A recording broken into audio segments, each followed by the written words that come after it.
कक्षा 6 का chapter number 6 पूर्णांक ये शुरू करने जा रहे हैं।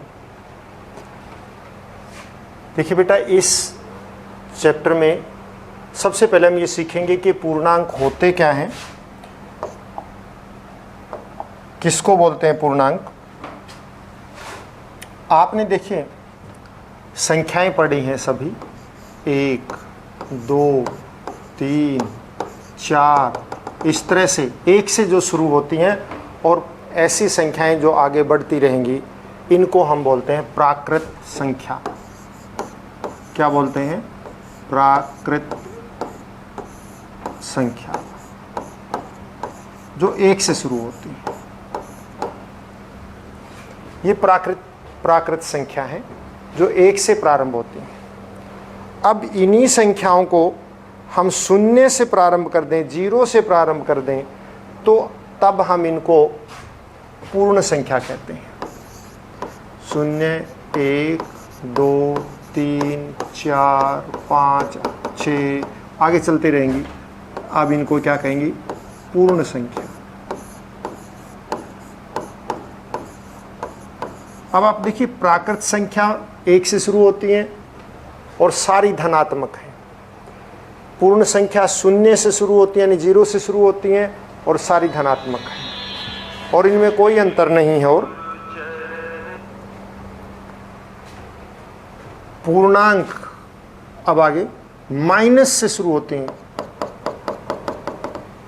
कोई भी संख्या मान लिया, यहीं से ले लेते हैं -5 से, -5 -4 -3 -2 -1 0 1 2 3 4, इस तरह से चलती रहेंगी। इनको बोलते हैं पूर्णांक, यानी जिसमें माइनस के और आ गई तब ये पूर्णांक कहलाएंगी। अगर 1 से शुरू होती हैं तो प्राकृत, 0 से शुरू होती हैं पूर्ण संख्या। प्राकृत और पूर्ण संख्या दोनों में धनात्मक होते हैं, और पूर्णांकों में माइनस का भी होता है, प्लस के भी होते हैं, 0 भी हैं, ये सब ये पूर्णांक कहलाते हैं। तो अब हमें एक चीज और पता होनी चाहिए, परवर्ती और पूर्ववर्ती। आप देखिए, जो संख्याएं दाईं ओर हैं वो सारी परवर्ती कहलाती हैं। दाईं ओर किसी संख्या के भी दाईं ओर, और बाईं ओर है वो पूर्ववर्ती कहलाती है। मान लिया कि हम ये कह दें कि संख्या 2 का परवर्ती क्या है, तो 2 के दाईं ओर क्या है? 3, इसका परवर्ती 3 है। इसका पूर्ववर्ती क्या है? 1। 1 का परवर्ती क्या है? 2। और 1 का परवर्ती जो बाद में आती है, कोई संख्या है उसकी परवर्ती का मतलब उसके बाद वाली संख्या, पूर्ववर्ती मतलब उससे पहले वाली संख्या। तो 2 प्रकार की संख्याएं, परवर्ती और पूर्ववर्ती। परवर्ती संख्या,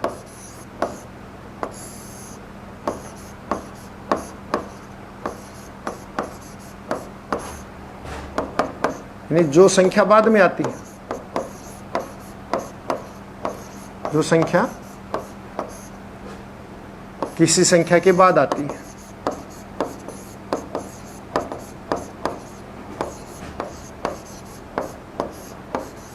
के बाद आती है।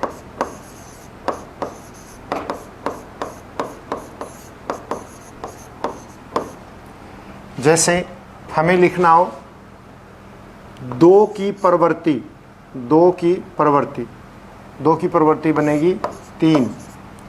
10 की परवर्ती 11।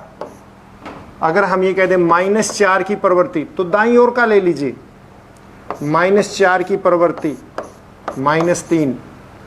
और परवर्ती संख्या हमेशा बड़ी होती है।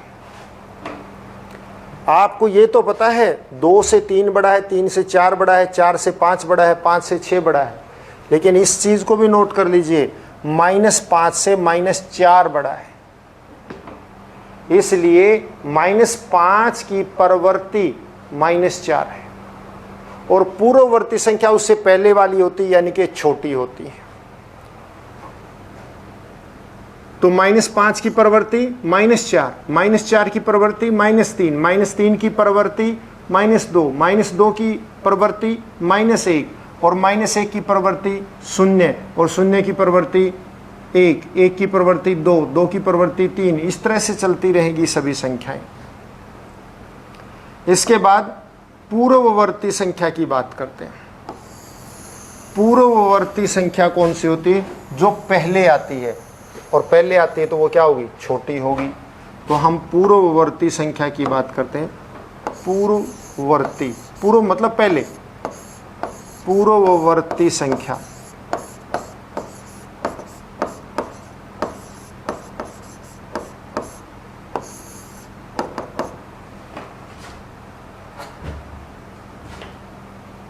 दो की पूर्ववर्ती 1, 1 की पूर्ववर्ती 0, 0 यानी कि 0 की पूर्ववर्ती -1, -1 की पूर्ववर्ती -2, -2 की पूर्ववर्ती -3, -3 की पूर्ववर्ती -4, -4 की पूर्ववर्ती -5, -5 की पूर्ववर्ती -6, -6 की पूर्ववर्ती -7, इस तरह से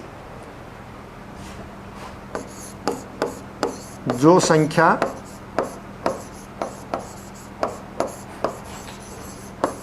किसी संख्या से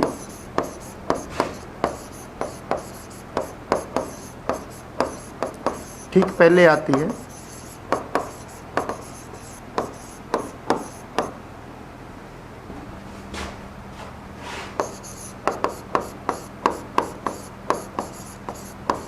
उसे हम पूर्ववर्ती कहते हैं।